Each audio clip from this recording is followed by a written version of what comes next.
Hi, my name is Neha Juneja and I work as a consultant for Doctors Without Borders in the area of intellectual property law. I'm going to talk about digital rights management today in this module.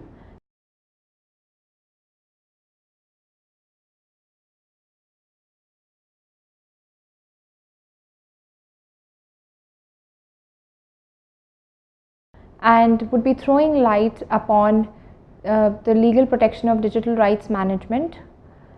The main areas of focus would be digital rights management, technological protection measures, rights management information, DMCA, the Digital Millennium Copyright Act of United States, European Information Society Directive, Indian Copyright Act, WIPO Copyright Treaty, and WIPO Performances and Phonograms Treaty, basically the WIPO Internet Treaties.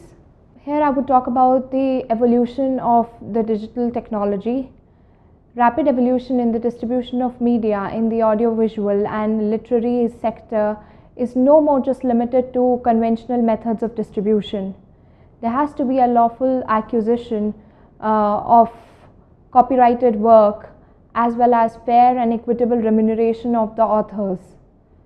These two aspects are very important because the authors and performers work very hard, and proper remuneration gives them hope and motivation to manage efficiently the distribution of their work as well as secure financial returns proportional to the extent of exploitation of their work at each step of distribution. What is the context of digital rights management? Digital rights management comprises of a set of technical as well as legal instruments which allow the copyright owners, phonogram producers, artists to manage the access to their works very effectively in a legal and ethical manner, establish permissible uses, terms and conditions for the use and equitable distribution of their work in the digital world. Digital rights are manifested in basically three different contexts. First is in the context of IP law, that's called the intellectual property law. Then the context of technological protection measures, in which we have to actually propose anti-circumvention rules to protect the digital technology. And then is the context of licenses and contracts. The limitations occur like in case of an e-book, no copy pasting of content can take place unless the book has been legally purchased by a person. An author can definitely put restrictions to download or transfer the book on different devices as well when it comes to exploitation of his work.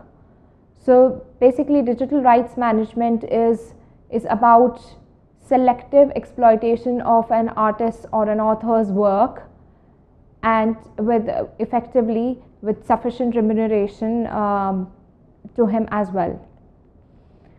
A digital rights management is generally introduced in 4 different ways as suggested by the following illustration. Packaging. In case of packaging, the digital rights management encryption keys are built into the software. DRM encoded files, that is the digital rights management encoded files, are then made available to the users via web server downloads or CDs, DVDs, any external storage devices as well.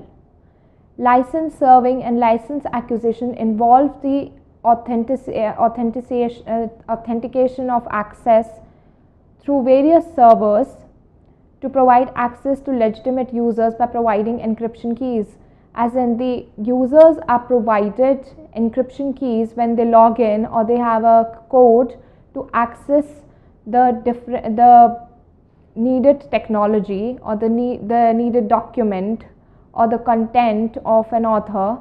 So it's in the hands of the author to control the access of his information to the user in receipt of some payment or remuneration basically. and all this process is done legally. Legal protection of digital rights management. Digital rights management technologies are protected either by patents or are kept as trade secrets. That is, the authors or the performers or the phonogram producers do not expose their formulae or their writings or their innovation or their creative work to anyone, and they keep it reserved, and that is called a trade secret, or they get a patent protection on their work.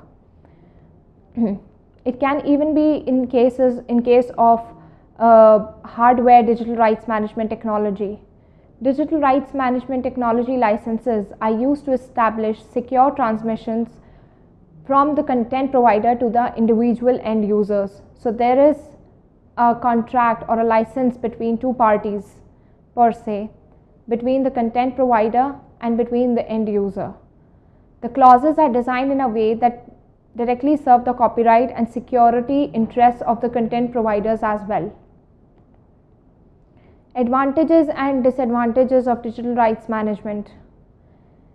It enables the micropayment schemes where users pay for what they consume, in the sense that if a person wants to access one chapter from an ebook, then he can take a limited subscription as well for like a 24-hour subscription to access that content, that particular content, or he can even take a longer membership to access that content and pay a higher price.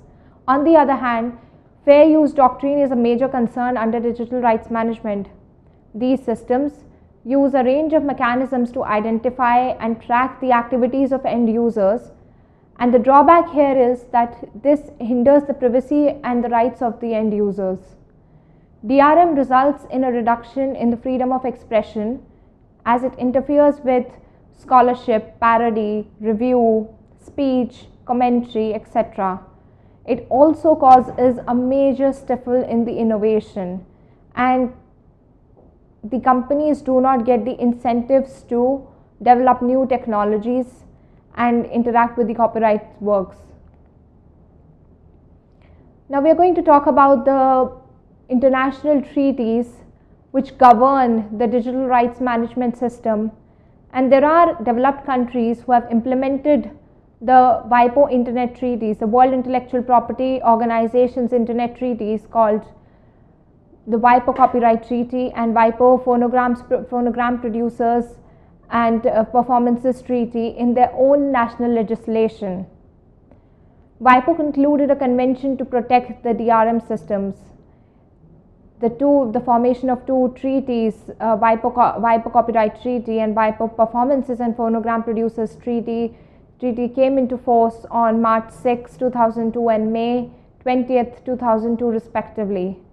It was adopted uniformly by more than 100 countries, majority being the developing countries. Article 11 of the WIPO Copyright Treaty and Article 18 of the WIPO Phonogram and Phonogram Producers and Performances Treaty state that it is necessary for all the members who are signatory to these treaties to provide legal protection and legal solutions against the evasion of technological protection measures, also known as TPMs, that are used by copyright holders, performers, phonogram producers, in order to maintain the interests of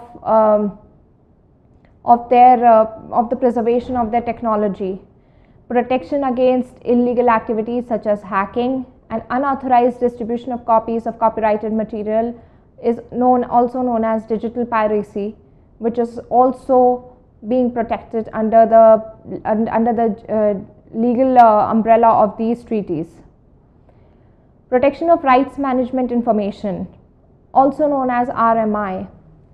Article 12 of the WIPO Copyright Treaty and Article 19 of the WIPO Performances and Phonogram Producers Treaty obligates the member states to take adequate and effective legal steps against unwarranted and unauthorized trifling of the rights management information, and also in cases of works or copies of works where it has been a tampering of the rights of the author without the knowledge or without his own knowledge. This also includes distribution and rental rights, right to receive payment for certain types of communication to the public. The main supporters of the WIPO treaties are US and Europe. These treaties came into force and have been ratified and being implemented in the different national legislatures of member states in order to protect and balance the interests of the right holders as well as the end users.